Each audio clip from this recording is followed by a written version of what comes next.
I'll open it up for any public comment now, if you have public comment.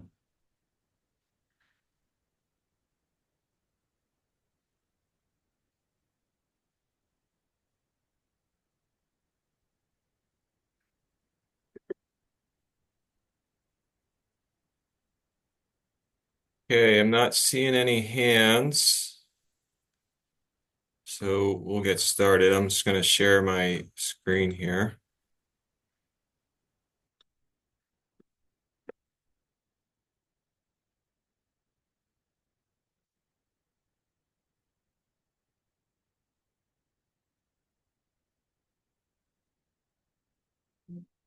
Can you all see that? All right, got the thumbs up. Good.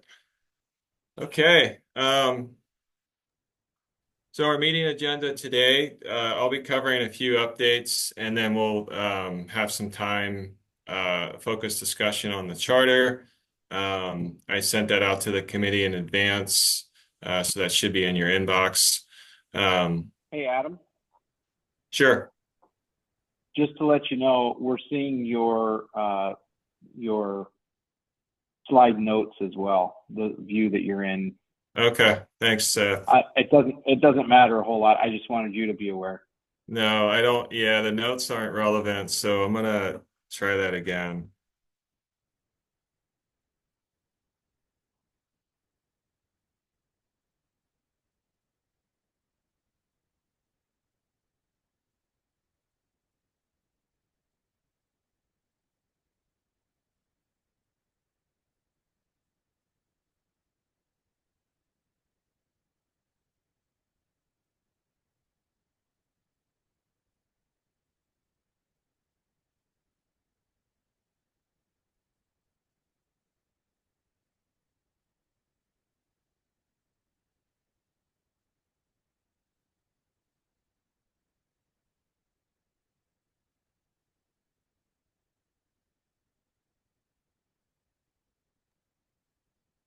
I think if you do slideshow and then from beginning, go slideshow and then from beginning.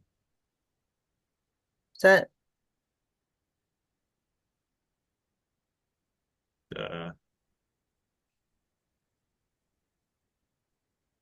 Not wanting to start. Okay, let's continue on. You can at least see the slides, right? Yeah, we can see the slide. Okay. Yeah, apologies for that. For whatever reason, when I click from beginning, it doesn't want to start. But in any case, so I'll be handing it off to Sarah Siefkin. She's going to cover the communication plan we're developing for the reforestation study. And so, part of our work is to inform training and education based on our work. So, that's part of the plan is communicating out results and our findings. Next, she'll be handed off to Mark Rose with Mount Hood Environmental, and he'll be presenting an update on roads and steep slopes protocol that they're working on, and then we'll wrap up with next steps. So just a few updates with our compliance monitoring program. So Mount Hood Environmental had developed a protocol and study design for our riparian compliance monitoring study. So we took that protocol and study design and developed more detailed. We're calling it a field guide for right now, but it's a detailed sort of how to collect the field data.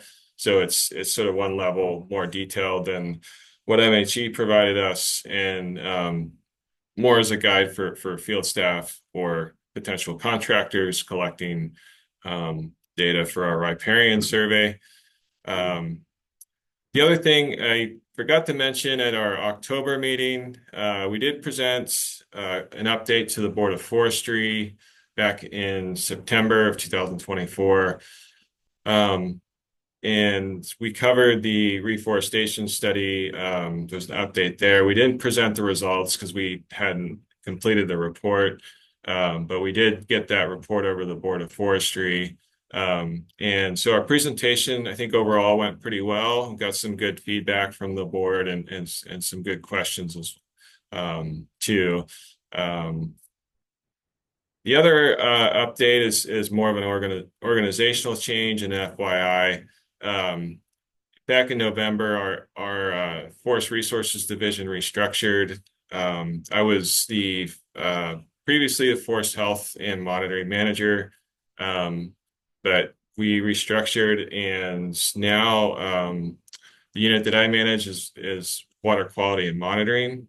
So that still includes the compliance monitoring program, but it now includes the adaptive management program. So Terry Free, the adaptive management program coordinator, is now in that unit, and Thomas Whittington as well. Some of the work that he's doing involves the stream modeling, stream flow permanence modeling, and there's a lot of work there, and also our this unit includes work with TMDLs, or total maximum daily loads. We are also working with DEQ on a non-point coastal plan for Cesaro. Anyway, that's just more of an FYI. Looking ahead to 2025, so we've got today's meeting and a meeting about every quarter. The April meeting will likely be covering a few tentative agenda items, includes a story map that we're developing, a web page that summarizes our compliance monitoring program. The goal there would be to have that publicly available. And so Elise Chiba, our monitoring specialist, will be walking through that story map, and there'll be an opportunity to provide feedback on that story map. The other thing we're working on is a kind of a roadmap for landowner access for our future studies, and sort of working through some of the scenarios and approaches there. And John Hawksworth, our monitoring specialist, will be covering that. So more to come on the April meeting, and then we have a meeting in July 31st and October 30th of this year. The other thing that we're anticipating is starting the riparian pilot study. So we'll be selecting sites for this spring, and then starting data collection around the end of summer, August, September timeframe this year.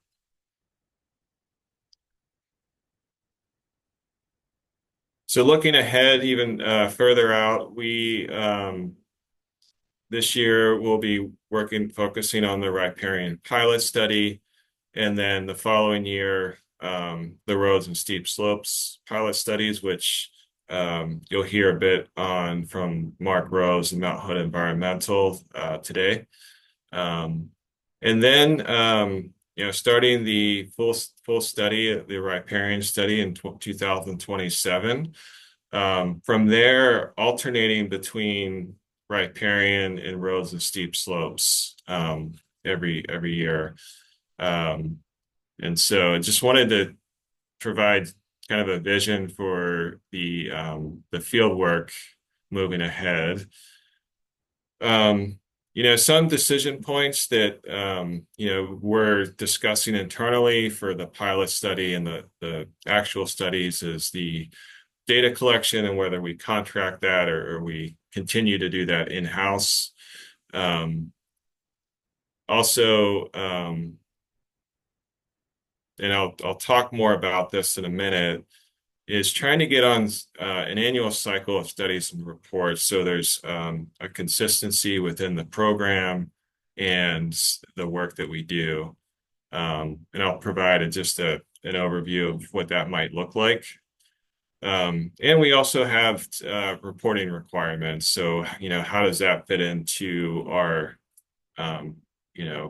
consistency of that annual cycle of studies and reports. We do have a requirement to report to the Board of Forestry every 2 years, as well as an 8-year aggregate cumulative report that focuses on compliance trends.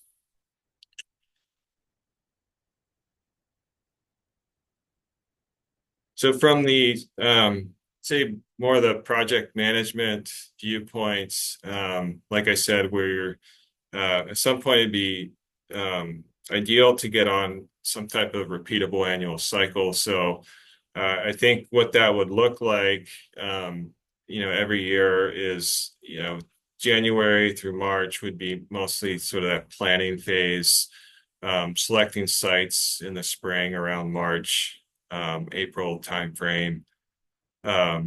There's a component of landowner outreach as well as once we have the sites, and then starting the study data collection in the late summer, early fall, and into winter.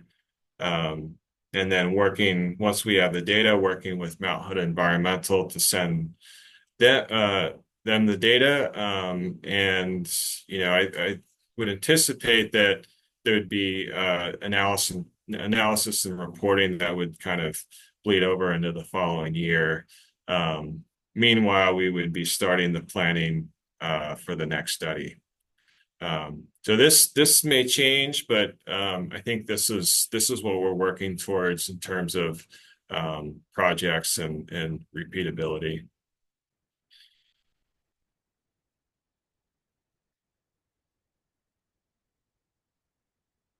So before we jump into the charter discussion, are there any questions on the compliance monitoring program or the studies that I've just talked about?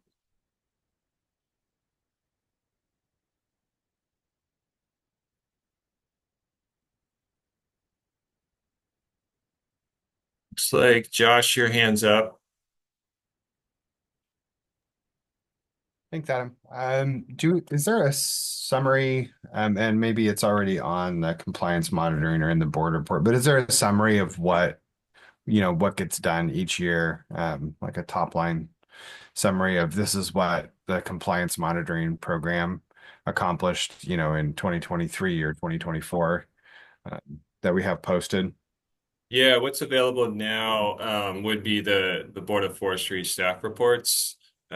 Those are accessible through our external website, and I can send you a link actually to the committee if that's helpful.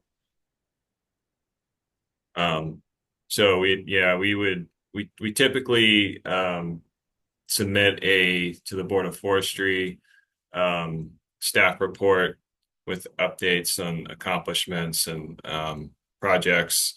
And that would include what you're asking about, Josh. Most years it's a presentations, but some years it's also a consent agenda item. But plan is to continue that moving forward.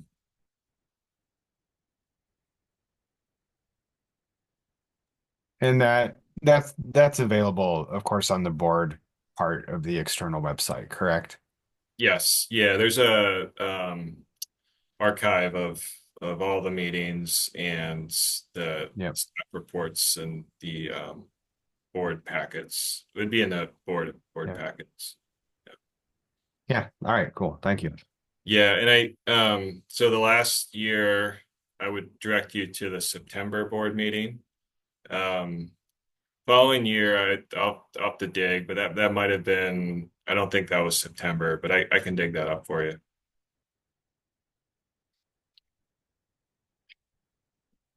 See any other questions?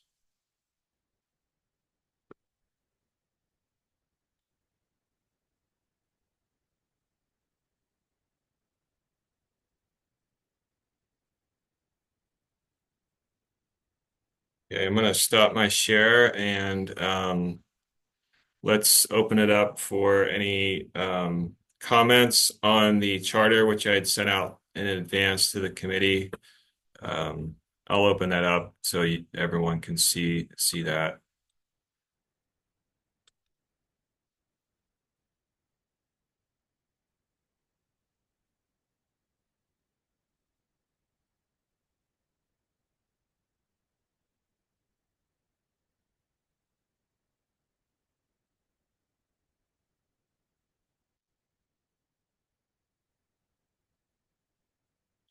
Okay, this was the last version of the charter. Guess I'll open up now. Are there any questions or comments, feedback on the charter?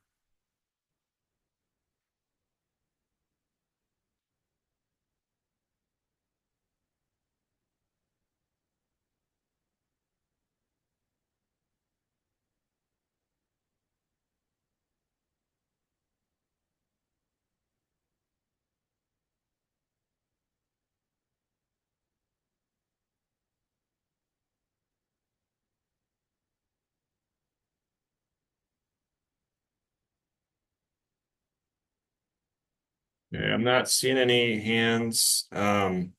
Just a reminder that the reason that, well, two things.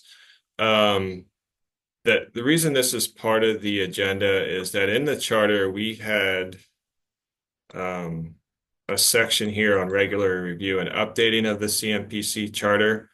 And so it seemed like January is a good time, and I think that calls it out, start of each calendar year, to revisit the charter. So for committee members, if you haven't had a chance to look it over, please do and send us comments. The other piece is that there's a list of members in that charter as well. So take a look at that and see if there's any updates to whether it's organization or membership. So I think with that, I'll hand it over to Sarah Siefkin, who's going to present on the communication plan. Sarah, I made you a co-host, so whenever you're ready.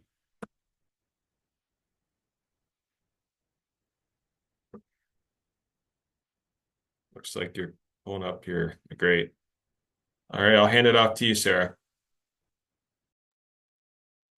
Cool. So it looks like you guys can all see that. Maybe I'll zoom in a little so it's easier to read. Okay. Well, yeah. Hey, everybody. My name's Sarah Siefkin. I'm a monitoring specialist here at ODF.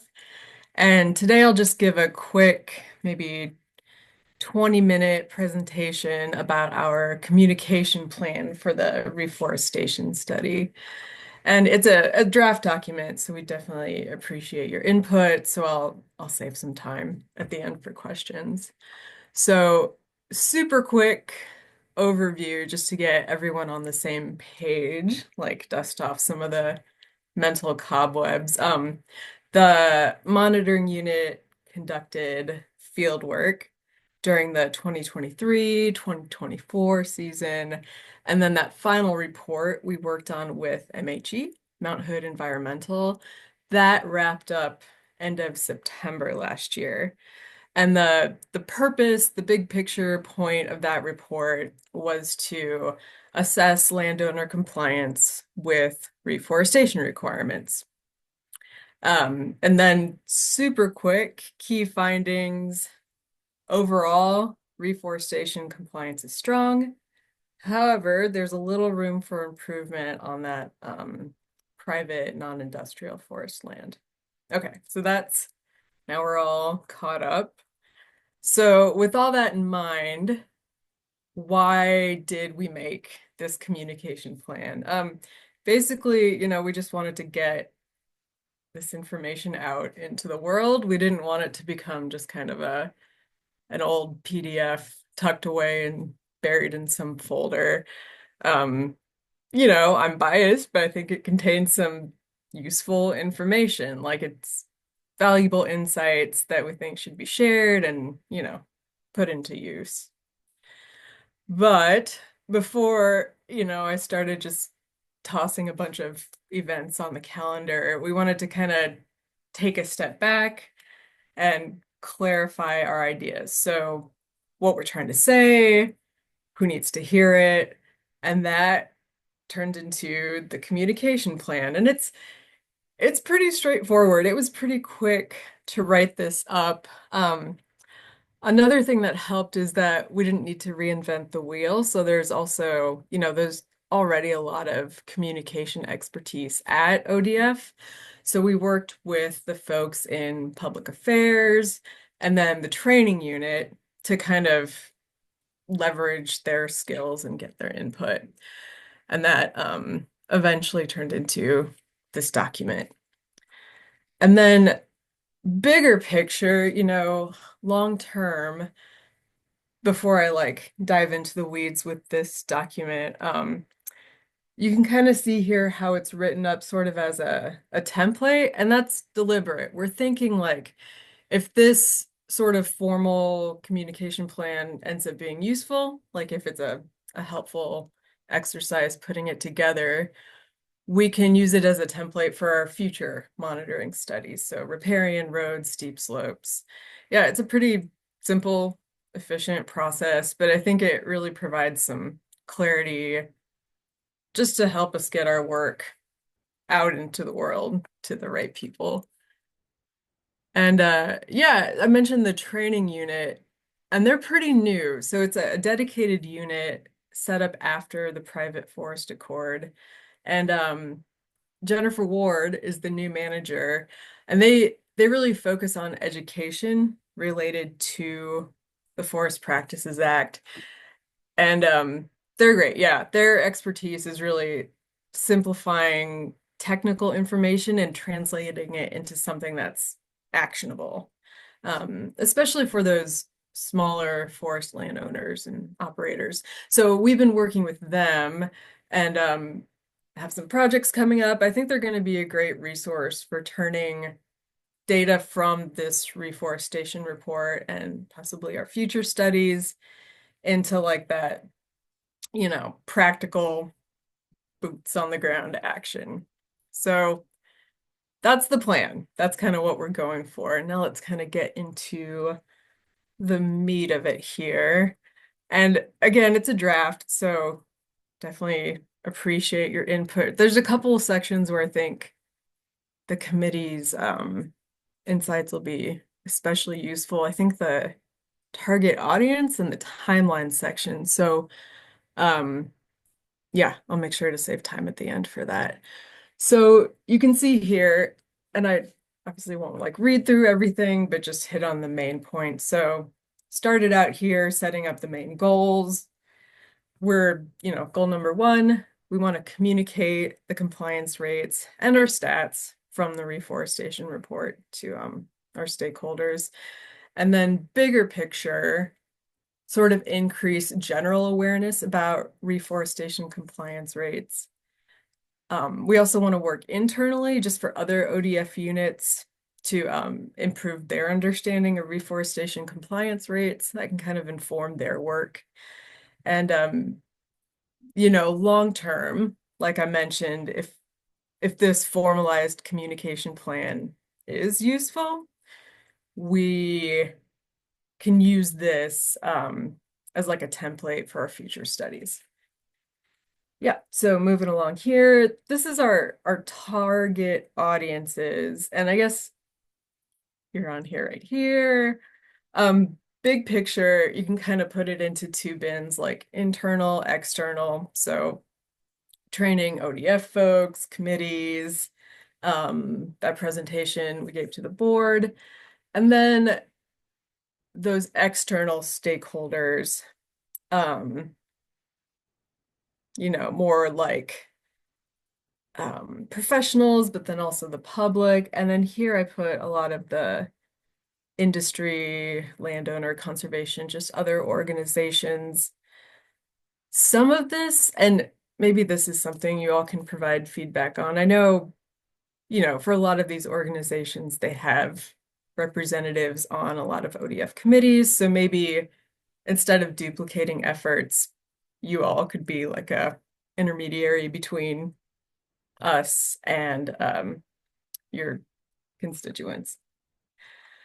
Okay, so this is even more general, but we're just, when time and attention is kind of a limited resource and we just have time for like a little elevator pitch, what do we want to say to each of these stakeholders? So let's see.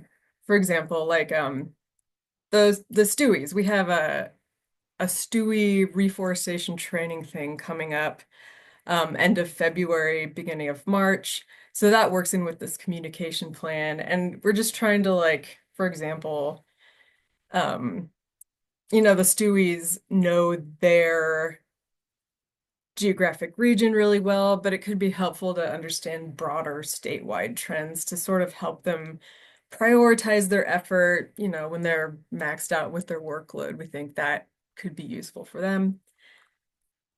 Yeah. Here's you all, here's the CMPC. Um, part of one of our communication objectives here is required reporting, which John's presentation at the last meeting. So yeah, just some examples there. Moving right along. Okay, this is another, I think, important part. So these are like the big takeaways. Again, that like quick elevator pitch. Our key messages, we want to say reforestation compliance is high overall. Those non-industrial landowners do face the greatest challenges. And then we think it's important to like make sure folks know that this is kind of a collaborative study with you all, with Mount Hood. And then even bigger picture, we want to point out that, reforestation, it's important to maintaining those healthy, productive forests. So those are kind of the main takeaways. These are just, pre-packaged little summaries that we can copy and paste if we want. One sort of catered towards the more like the educated non-expert, like the general public. And then this paragraph's a little more technical, more for like professionals. So this was a fun part. We just kind of brainstormed what kind of communication strategy is the best fit for the reforestation report. And again, since this is a template we might use in the future, cross some stuff out, emphasized others. So the website, Elise is working on that report that was published end of September. I think we'll end up doing quite a few presentations, conferences. And this just shows, how each one of those strategies, who the target audience might be and what we're hoping to get out of it. Again, pretty straightforward, but helpful to kind of clarify what we're going for. Okay, here's the calendar. So this is the timeline of the events we'll be doing, when they're going to happen, who's the audience, who's in charge of it. And obviously some of these are done already. So we did the RFPC presentations back in October. We'll probably do, what else would be interesting? Oh, these are those the Stewie reforestation trainings coming up. We're working with the training unit there. A few presentations, but lots of blank spaces. So that I would definitely appreciate your input on. Again, this is where my being kind of new to Oregon is showing. I got a lot of good input from other folks, training unit, monitoring staff about like who might be interested in hearing about this stuff when the big events are. But yeah, any input would definitely be appreciated. Or, on the opposite end, if I had something on here and you guys are like, they're not gonna care about it, that's useful too. Okay, cool. One sec. And then last but not least, how are we gonna objectively show whether or not this communication plan was worth it? So these are just some kind of more measurable outcomes. All right, and that is all I had. Yeah, any like questions? I see a hand raised here. Who? I had a question. This is Kevin Fenn, Yeah. Horticulture. And it's not specifically related to this communications plan, but Mhm. somewhat related. We work with Department of Forestry on forest conversions, and we've Oh, wanted to sure. reconnect related to that with the stewardship foresters. So I realize those training sessions in February are coming up really quickly. I had one of my staff that we were hoping to connect and maybe do like an online session that we would invite the stewardship foresters and then we could talk and then also someone from ODF. So just putting that out there for sometime before fire season starts. Yeah, totally. I'm gonna put you in touch with Jennifer Ward because yeah, she's always we just finished up kind of calling in favors, asking for presenters. So if you are interested, that'd be great. Okay, perfect. Thank you. Yeah. And then I saw Francis, I think. Were you next? Yeah, hi. Hi, Hey. Sarah. Thanks for developing a communications plan because so many times government does things and then doesn't tell people and wonders why people don't comply or don't understand. So, very critical. And of course, doing Yeah. it internally, fantastic. And I guess my one suggestion would be if you're trying to do a lot of outreach externally, which is, of course, absolutely critical. You're saying there's some areas for improvement. One of the things I found is if there can be a kind of a plug and play type of package for partners or with, talking points, a few slides, something, some links, some direct contacts, just something. So if you are asking other organizations or individuals like soil and water conservation districts, I think would be a great place to connect. They're working with a lot of small woodland, all the small woodland people. So, especially in these areas that you're needing to really share that, because let's just face it, if you're just putting something on a website and expecting people to find it on a website, that's often pretty hard. So, but thanks for that, Sarah. I appreciate it. Yeah. Cool. Thank you. Yeah, the soil and water conservation districts, that's a good idea. Cool. And then was Dan next? Yeah, hi, Hey. Sarah. Can you hear me okay? Yeah. Yep. Okay, great. So anyway, I'm with the Oregon Small Woodlands Association. I'm their policy chair and president-elect, and so of the organization. So anyway, I I've looked at the report and but I haven't visited with anybody at ODF to basically understand the process. And so I just wondered, and maybe we don't need to do it here, but just some of the questions that I had. And I want to start with, I looked at the data and I looked at the fact that we have about a 76% compliance rate for the non-industrial private forest landowners. And obviously that's concern. And we'd like to just understand it. And so part of that would be to understand the exam process and whether it's changed any since prior ones. And then maybe to try to understand the root causes of any compliance fall down. And are there any trends compared with prior reports? And so anyway, those are just a few of the questions I have initially, but I'd be very happy to help. I have a career, 40 years plus of silviculture. And so anyway, we're interested in working with you to figure out how to work through this. Yeah. Awesome. And your comments, I've heard from other people too. So that tends to be kind of a recurring theme about like understanding those root causes and how it compares with prior reports. So yeah, yeah, that's really helpful. Thank you. Well, how would we do that? I guess, how could I engage? That's important to me. Yeah, and we could, if you'd like, I could set up a meeting, I guess with myself and some of my team to help address some of those questions. Does that work for you? Oh, absolutely. You Okay. bet. Yeah. And we've got a few other interested folks here as well, and I'd like to include them. Okay. Yeah, sounds good. I'll drop my email in the chat here if that works for you. Okay, thanks both of you. Yep. Thank you. Thank you.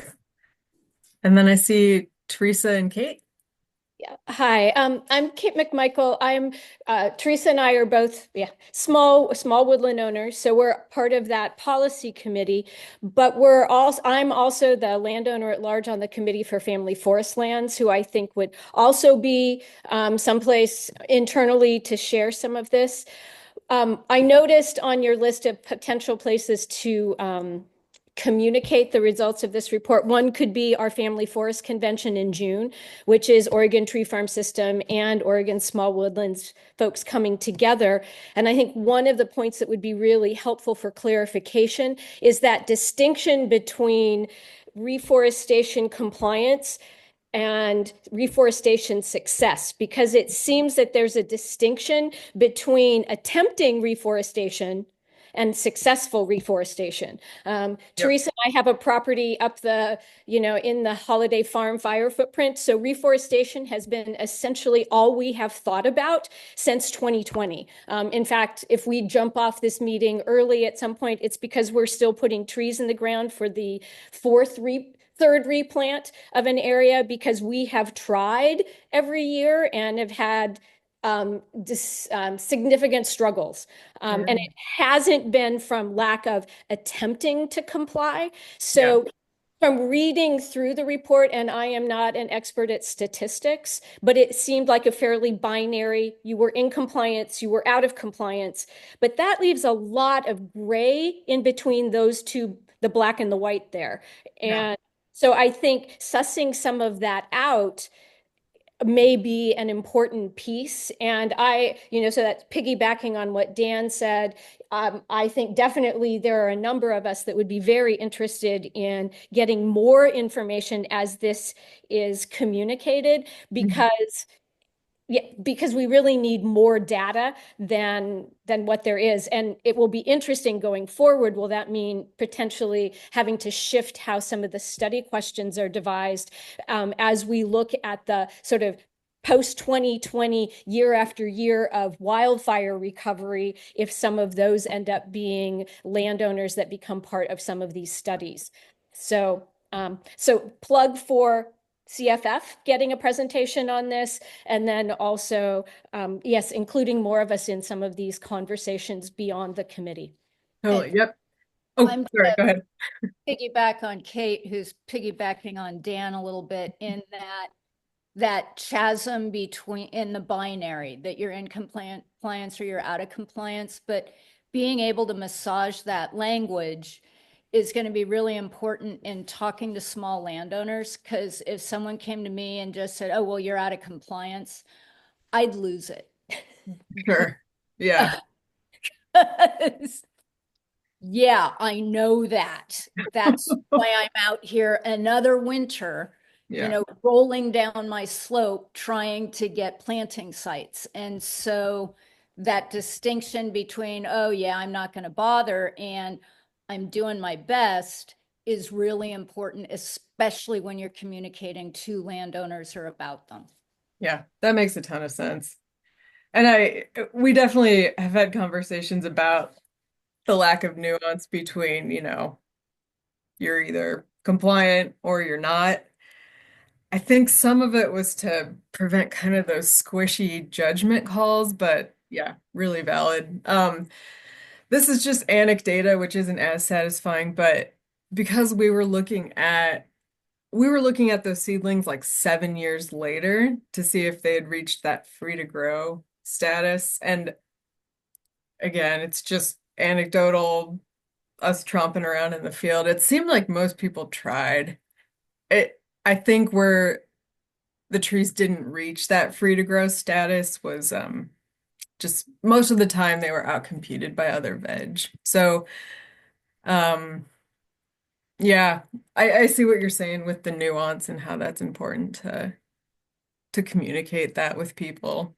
Because yeah, that would be irritating. You spend all day planting in the field and then have someone come and just be like, no, no, we're not trying to do that. Well, And certainly in terms of how the public would understand it, because if Mm-hmm. that's one of your audiences, I mean, that can be a disconcerting binary, and it might not communicate what the studies actually or the anecdotal on the boots on the ground evidence is showing, but that can become a talking point for someone about how we're not trying, as opposed to, wow, there are new struggles that we need to find ways to assist landowners. And those are really different messages.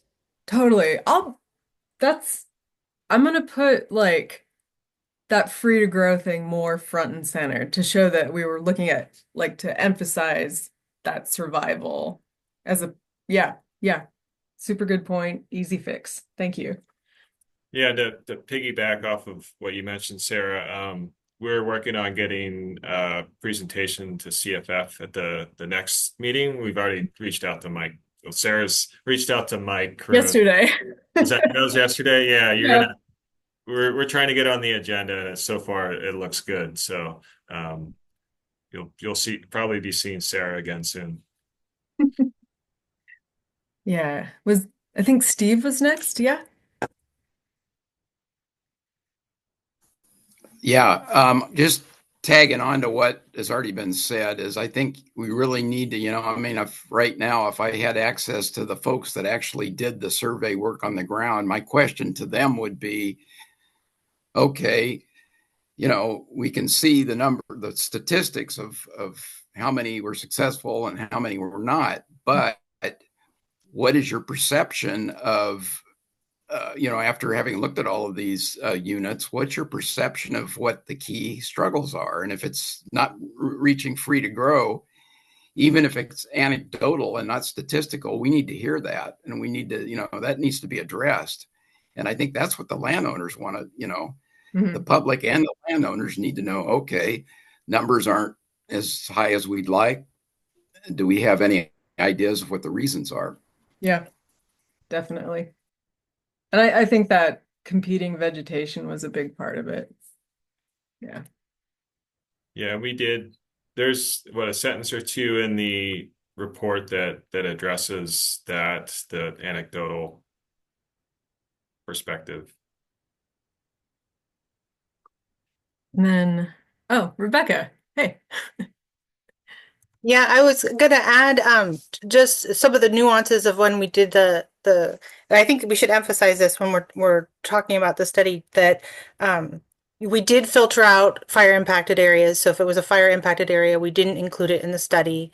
And then also that these were based off pre-private forest accord, so participation was voluntary. So we actually had a large population set, but getting permission was that's why we kind of did that additional statistical assessment with regards to non-response. So, moving forward, even just encouraging more landowners to participate in our future studies. I mean, it will be it's required, but just really hoping landowners help us tell the story by participating. So, just wanted to add that. Yeah, thank you. Good point. Casey. Yeah, thank you. Sarah, I think you've done a great job of fielding questions that are far from the comms plan specific, or they seem like it, but I think they really are part of the comms plan in terms of like what ODF should be communicating and in which venues. But I think that some of the questions correct me if I'm wrong, and I'm looking to Adam, even though he can't tell. Some of these questions they weren't asked. Like this isn't the question wasn't what caused, for example, the trees to not reach free to grow. Right, there was a different scientific question and one that was ideally answered not with anecdata or with anecdote. Right, and I think that it's valuable. I just want to know it's valuable to have those observations in the fields, but I think it would be dangerous for the long-term success to say, oh, we saw some areas that were outcompeted by other non-target species and state that as the reason for non-compliance when that wasn't the question and we're aiming to be as rigorous as possible. So it was a little, yeah, thank you, by the way. I think you're doing a great job and I really appreciate the questions directed to you. Yeah, it's tricky, right? Like we don't want to get into that speculation realm, but we also want to be useful and yeah. Yeah, it's a tricky balance for sure. Yeah, that's a good point. We don't want to avoid we want to avoid overstating anecdotal evidence, and I agree that the focus is and the questions were very specific to compliance and the rules, but I think we kept at least in the report, it was fairly broad in terms of potential reasons why that we were seeing lower compliance. But that's a good point, Casey. Josh, hey. Hi. So this is a question that actually I think kind of comes from a different direction, which is if we're seeing consistent so Rebecca mentioned that fire affected areas were filtered out, which makes some sense for because that just all kinds of issues with scorched ground and heat domes and drought and temperature spikes and so on, and what that does for trying to get baby trees to survive without supplemental watering. But that kind of gets into mind, we've had longer, hotter, dry seasons. So coming from the other end, is there a point where we look at this and say, the problem isn't a lack of effort,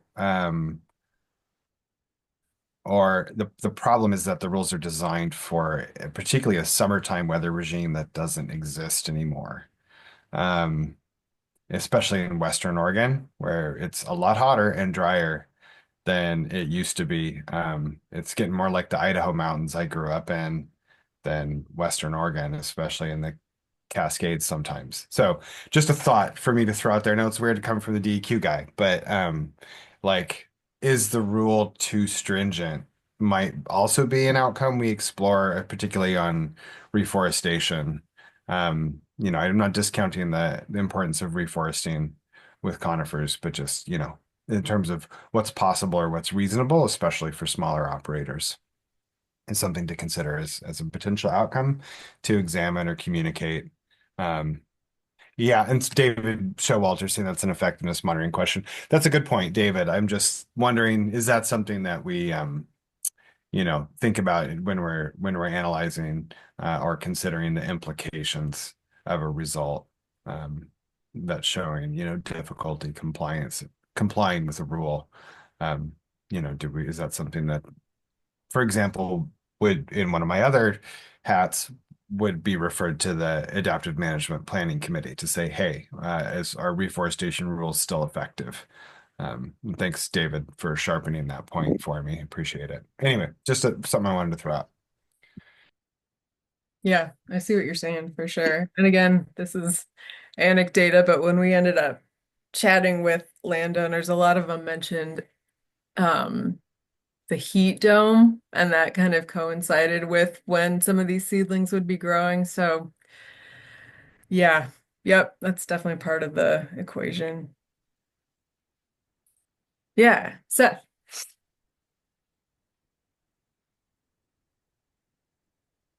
See if I can come off mute here. I just wanted to circle back to, before we hit on this too hard, I do think one of Dan's original points is an important one, and that is comparing or looking at and considering how it was measured in the first place, how success was measured in the first place, and interpretation of the rule in terms of sites that were rocky or whatever. And I know Adam and you and I have talked a bit about this before, and so I'm not completely sure that it has been apples to apples in terms of how this comparison was done versus previous ones. I'm not saying there's anything wrong with it. I just think that that's a part of the first portion of discovery, and then clearly the next step is what's been talked about here in terms of looking at making sure there's good education out there for folks. It does strike me that this is the difference between the number that came back for the large forest landowners versus the small forest landowners. I'm sure some of that can be tied back just to experience and expertise, and it's not easy, especially in some areas. But then I think on top of that, or underlying before you even get to that, is sort of the question of methods and making sure that we're all seeing it the same way and that we can interpret the results the same way. So Yeah, that makes a ton of sense. And I wish the previous study was before my time, so I'm not as familiar with it. But yeah, John or Adam, do you have any insights there? No, I think we need to take a look at that though, because that's been referenced a few times. Okay. Yeah. Yeah, I'll put that on the reading list for sure. Yeah. And meeting list maybe, but yeah, Cool. it sounds good. Right on. Okay. Well, great. Thank you all. Appreciate it. And we went a little over time there. Sorry about that. I guess now I'll pass the torch to Mark Rose with Mount Hood Environmental, and he's going to be talking about the our progress on the roads and steep slopes rule selection process. Thanks, Sarah. Appreciate it. Like she said, I'm Mark Rose, senior statistician with Mount Hood Environmental. I'll be joined here by Mark Tepley, senior scientist at Mount Hood Environmental. Let me go ahead and share my screen.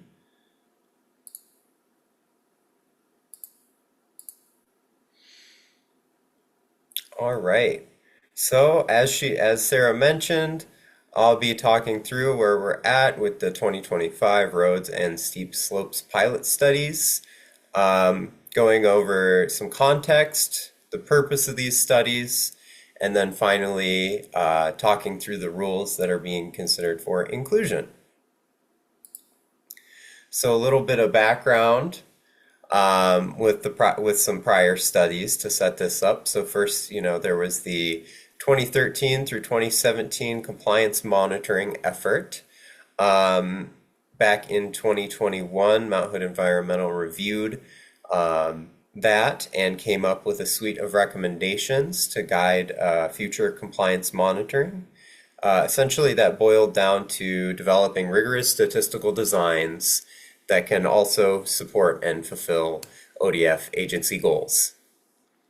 Next, we have the reforestation study, which I don't think I need to talk about because we just went through it. And then finally, the riparian pilot study that is ongoing. We developed that study design and field protocol, and as Adam mentioned, ODF developed the actual field manual for that. And that's ongoing and examines the implementation of riparian management area buffers.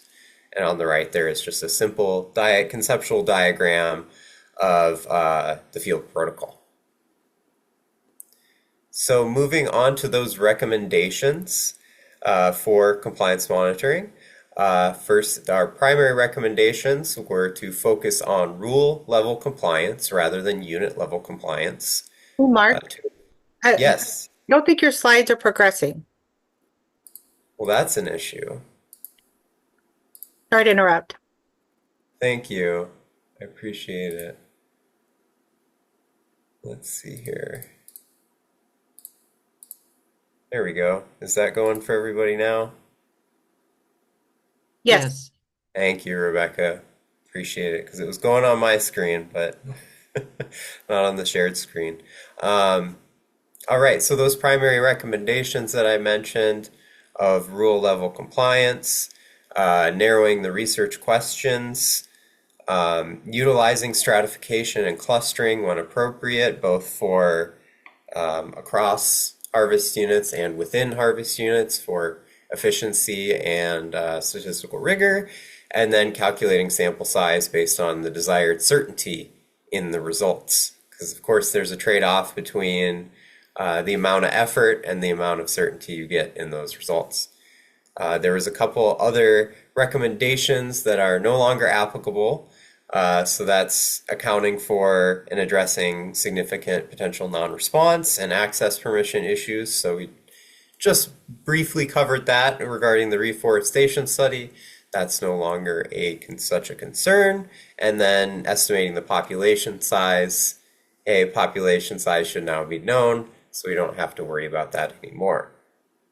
So moving ahead to the agency goals.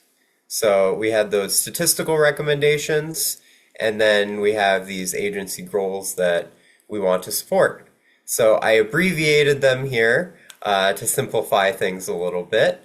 So goals are to provide data to the Oregon Legislature and Board of Forestry, as Adam mentioned at the beginning of the meeting, to verify implementation of forest practices on private property, to form a systematic basis for training of ODF and the forest industry, to increase compliance, to improve public trust, and as an efficient use of resources to fulfill all those goals I just talked about. So between those statistical recommendations and these agency goals, that is the lens that we've been developing these protocols and study designs for the previous riparian and current roads and steep slopes pilot studies.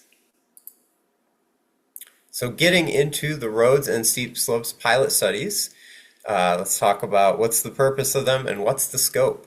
So the purpose is to support development of the long-term compliance monitoring program.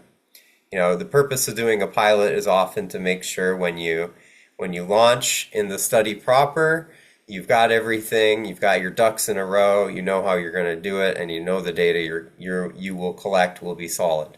So the intent here is to support that by defining a list of road and steep slopes FPA rules for monitoring. So that's the step of the process we're in right now.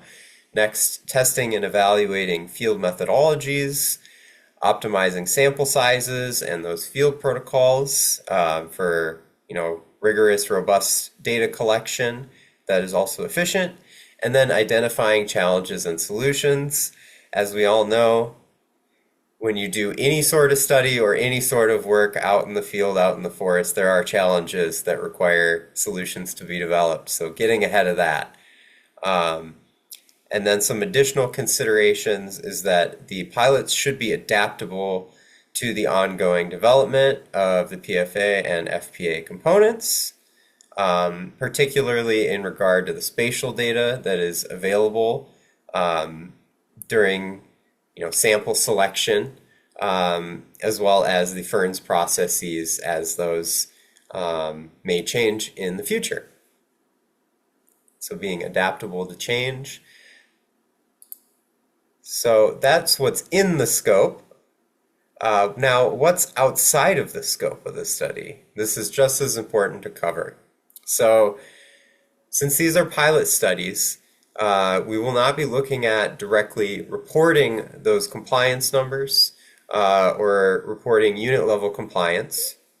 And we won't be looking at desired future conditions or effectiveness. So rather than looking at the, say, ability of the rule to protect a resource, if that's the intent of that rule, instead focusing on compliance with that rule specifically.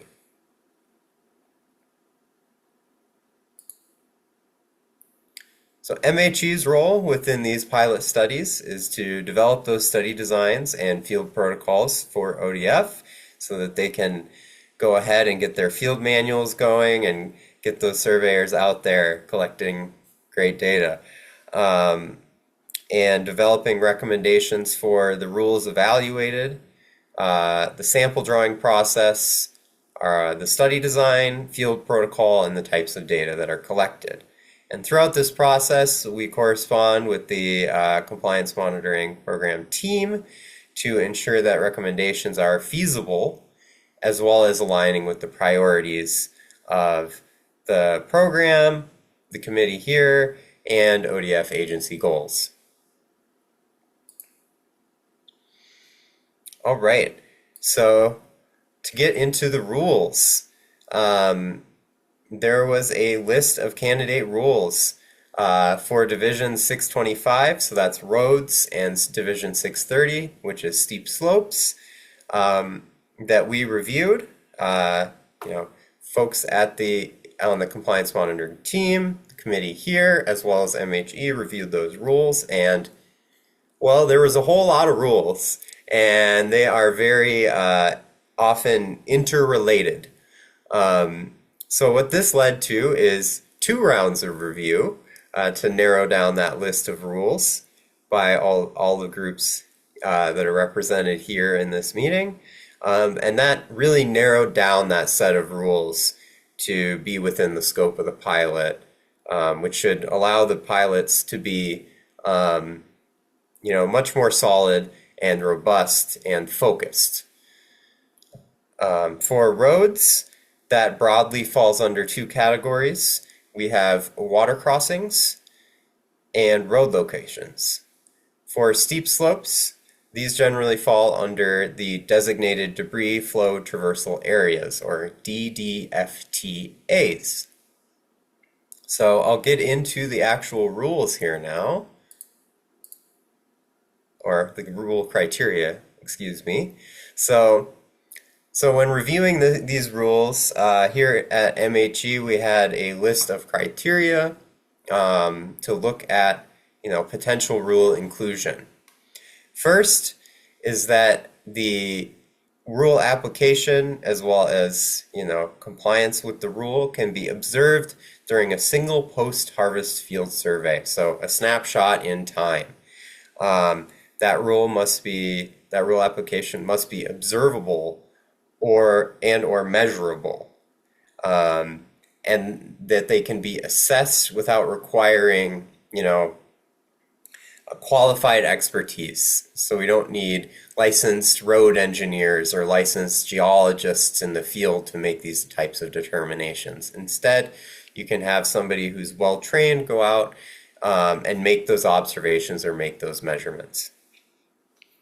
The rule applications do not require details that may be difficult to obtain. For example, many rules relating to specific layout criteria may include a decision-making process that occurs between a landowner and a stewardship forester. And of course, since this is a decision-making process, the results of which, may be documented in ferns, but that could make that difficult to obtain. So instead, we want to go for rules that can be pretty clear-cut, observed, and measured. Next, that those rules are resistant to seasonal conditions, similar to, just having a snapshot. What if it's a huge rain event occurring or has been a drought? It shouldn't have a huge effect on the application of said rule. That rule applications can be targeted prior to visiting the site, that these data are reasonably efficient to collect, and that the rules are applicable to a substantial number of harvest units. Now we get into the rules. So first, roads. Excuse me. First, we have this rule here, 0326A, that reflects culvert diameter or span requirements. So below in those bullets are just the quantification of those requirements. Essentially, culvert diameters or spans must be greater, at least, or greater than the width of the active channel. Clearly, folks could go out there and measure that. On the right, we have a simple diagram that we developed for the riparian pilot study for determining the active channel based on definitions provided in the FPA. Next, we have culvert embedment. So there are requirements for the degree, the percent embedment of a culvert that vary depending on the type of culvert you have. So whether it's a round culvert, a pipe arch culvert, or a bottomless culvert, we recommend that surveyors could go out and measure the height or diameter, whatever is applicable, from the substrate to the top of the culvert, and then those could be compared to construction documentation to then calculate the percent embedment.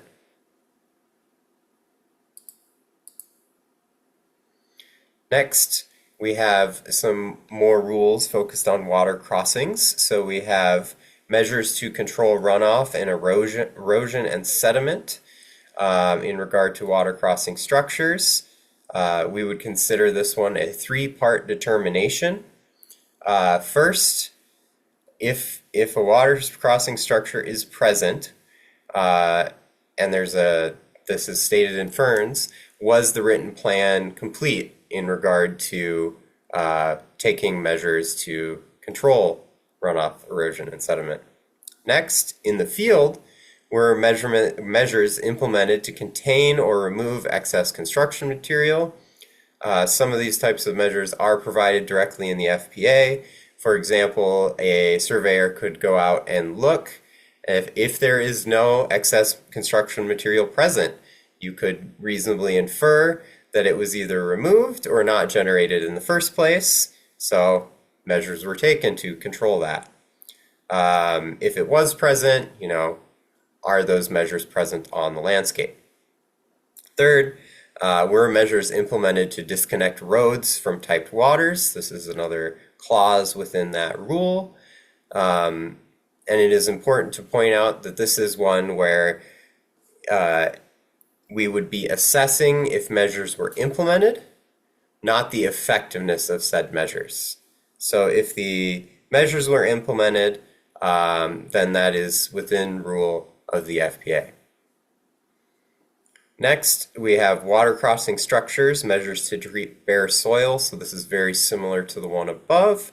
We would consider it a two-part determination of can sediment be delivered to typed waters, which could be examined through a standard sediment protocol. And second, were measures implemented to treat bare soil?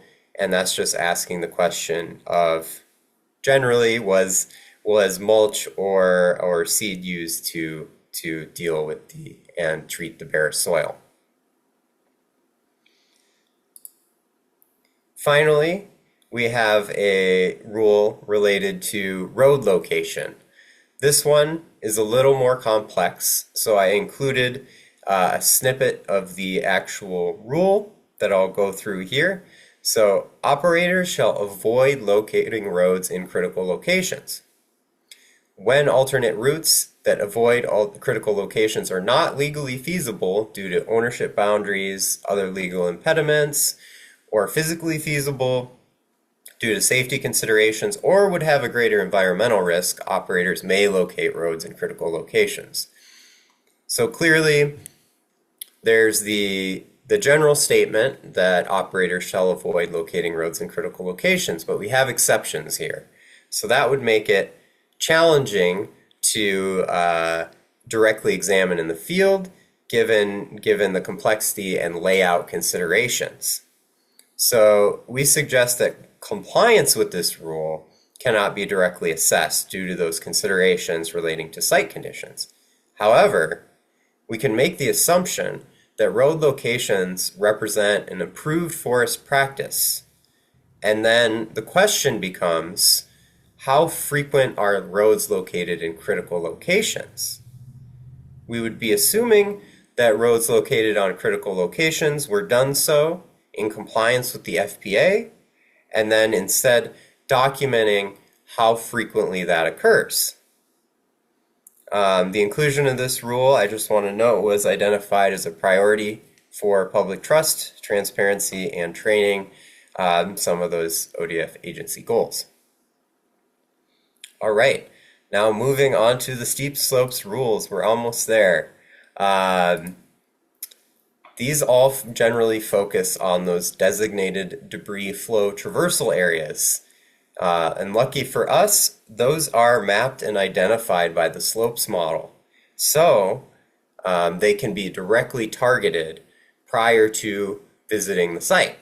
And this first rule here states that there's no harvest allowed in those debris flow traversal areas. That is clearly observable in the field, but I want to note that there was potentially a temporary exception to this rule for harvest of dead or dying trees during salvage logging operations due to rule interpretations last year. But we do not consider this an issue for the pilot, as we're not looking to determine and report compliance. So if there was harvest of dead or dying trees that occurred at a site that was surveyed, we can, reasonably make the assumption that occurred during that temporary exception. Next, we have steep slopes training. This one is a desktop exercise. It requires that the landowner representative receive a steep slopes training for delineation of slope retention areas. So that steep slopes training is standard and is documented. So that can be simply observed in the office. Now we have two final rules relating to those debris flow traversal areas. The top one applies to the standard option and the bottom one applies to the minimum option, but the wording of the rule is essentially the same. Requiring tree retention within 25 feet of those DDFTAs, active channel or draw. So that is observable. The 25-foot distance is clearly measurable on the landscape. It can be targeted by the slopes model since we know where those DDFTAs are. And then we have that active channel criteria with the little diagram on the right, and then can develop one for determining the center of a draw. So that brings us through all of those rules that we have candidate rules as consideration for inclusion in the pilot study. Finally, I just want to go over some anticipated outcomes. So we talked about the purpose, the scope, the rules that'll be looked at. Now, what can we expect from these studies? So from MHE, we'll be providing study design and protocols for the pilot studies, covering a selection of road and steep slopes rules, to collect data that informs the structure of the long-term compliance monitoring program. Some example questions that could be asked of the pilot are: which rules should be included or excluded from the long-term compliance monitoring program? And how could the set of rules included in the pilot be expanded in the long-term compliance monitoring program? For example, if there's rule applications that are rules that are associated with these rules we're looking at that are frequently examined in the field, those could easily be bundled in. Next, how much effort or coverage is required within a harvest unit for reliable compliance determination? So of course there's a trade-off between how many measurements you take and your reliability and your results, and you want to balance those two for efficiency. And then finally, were differences between FERN's notifications, spatial data, and on-the-ground observations present, and why?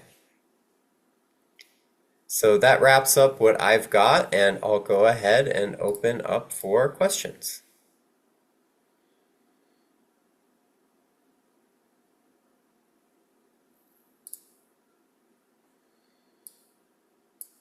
Yes, Amanda? Yeah, hey, sorry I was late to the call today, but looks like I was able to catch some really important stuff that was being presented. So appreciate the presentation here today. I just wanted to go back to two of the road rules on kind of hydrologic connectivity, whether or not the road water was disconnected from waters of the state, I think. So on that one, are you guys so for the compliance versus non-compliance? I mean, is the main measure going to be whether or not there are visual signs of like ditch out culverts and mechanisms used to try to disconnect water, recognizing that there will, in many cases, always be a portion of the road where you can't put a ditch out culvert right next to the water, because at some point whether that water is on one side of the ditch going into the stream or on the outlet. I mean, you have to set that back to try to disconnect. So can you describe in a little bit more detail kind of what the yes no for compliance will be? Yeah, thanks, Amanda. That's an important distinction there. Um, so I'm looking at the actual FPA, and what it states is that measures are taken to disconnect road surface and ditch water from typed waters. So that's the language used in the FPA, that measures are taken.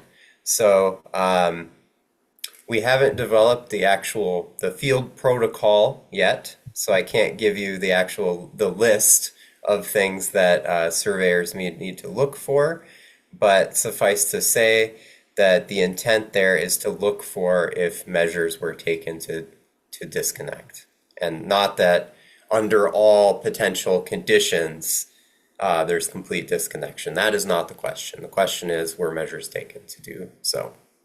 If that Okay. answers your question. No, that's helpful, I think. And then just another clarification on this piece and on the critical locations question, I think, which is on the next slide. I am assuming, but I don't ever want to assume, that when you guys are developing your sample, that you will be looking at new construction or reconstruction, not at legacy roads that haven't been addressed through the FRIA process or RCA process, to make sure that you're looking at stuff that is following the new set of rules, not kind of legacy structures. Short answer is yes. We are currently looking at the ability to identify roads in critical locations as notified in the Ferns database. Critical locations can take a number of different forms, and identifying those, on the desktop is different depending on which type of critical location you're looking at. And if Adam wants to hop in and say anything there, I know we're having some conversations about figuring out the specifics for this one. Yeah, thanks, Mark. This critical road or critical locations question I think is good. And first, I just want to say that once Mark produces the protocol, that's something we'll be sharing with the committee. But we wanted to get an update in front of you. So there will be an opportunity to provide feedback once we flesh this out a bit. There's still a lot of discussion around this question around critical locations, and we're still strategizing on that and assessing even the feasibility at this point, right? We don't want to move forward where there's too much gray area. So we're still having discussions with Mark and internally, but I did want to float this just so there's no surprises there. But more to come on this, and still working through a lot of this. Yeah, and this is Mark Tepley and Amanda. I think I want to make sure your question is answered. You're concerned about whether legacy roads would be evaluated, and my understanding is they would not be. It would be those roads identified in the FPA as being new construction or reconstruction. Okay. No, that's helpful. And reconstruction, I guess, maybe shouldn't even be categorized because the legacy location of that road is not being changed compared to new construction. But for this one in particular, although they probably could be considered or should be considered with the hydrologic connectivity question as far as the reconstruction and measures taken. But one other question I have on the critical locations, and I appreciate the framing and explanation of kind of the challenges here, and where is this decision being made, and how is it being made, kind of utilizing a surrogate perhaps for compliance. And I've got some concerns about that. And if somebody, in order to really understand the compliance piece of this rule, if they have to not only look at the results, but also read the descriptive narrative in the discussion, then to get the full picture on compliance, then we could, that might be challenging because I don't want the results to be taken out of context. So, just looking at the numbers alone, if that doesn't tell the whole story. So, sounds like more to come on this particular rule based on Adam's assessment and description there. I think in all, this one probably gives me the most heartburn on how we're going to actually measure compliance if all we're reporting on is whether or not a road is in a critical location or not. So anyways, just want to put some of my concerns on the record.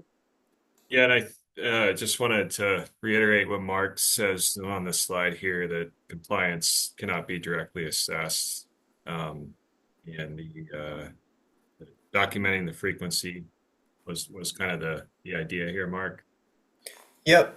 We'd be making a very clear assumption that roads located in critical locations were done so as an approved forest practice. Of course, you could see if the stewardship forester working on that layout had conversations regarding that, but it's not so much a compliance question as a documentation of the frequency of this occurring.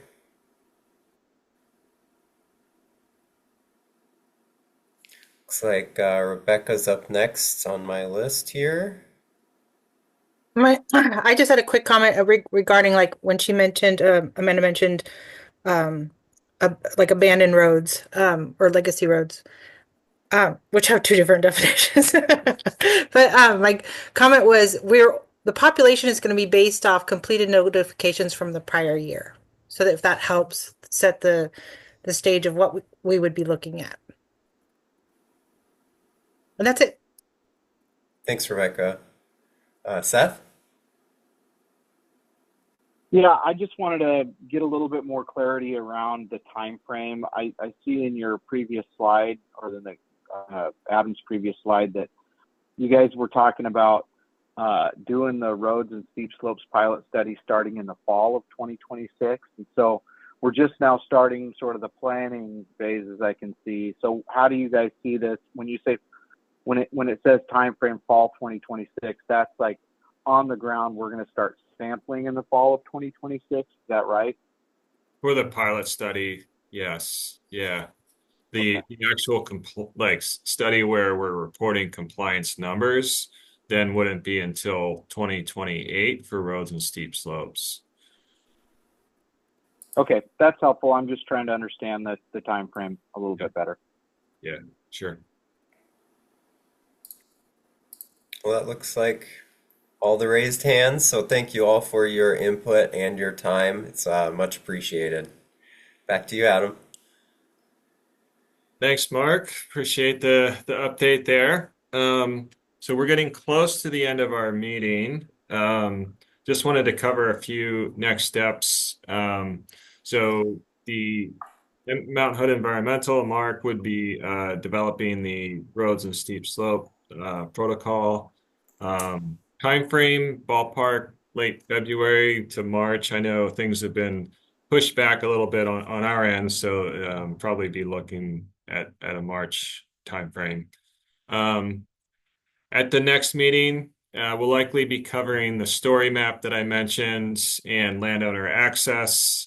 And then I guess some action items from this meeting, setting up, working with Dan and Steve as well to get a meeting on the calendar. Also, just want to apologize for the PowerPoint technical issues I was having earlier. I just updated Windows, and so there's been a few glitches this morning. But so next you'll hear from me. I'll send out an email to the committee once we receive the roads and steep slopes protocol. So keep an eye out for that, and then we can have some discussion around that at the next meeting. So we're getting close to 10:30 here. I think we'll wrap up there. And thanks to everyone. I really appreciate the feedback and the discussion as always. And we'll see you at the next meeting. Thanks, guys. Yep. See ya.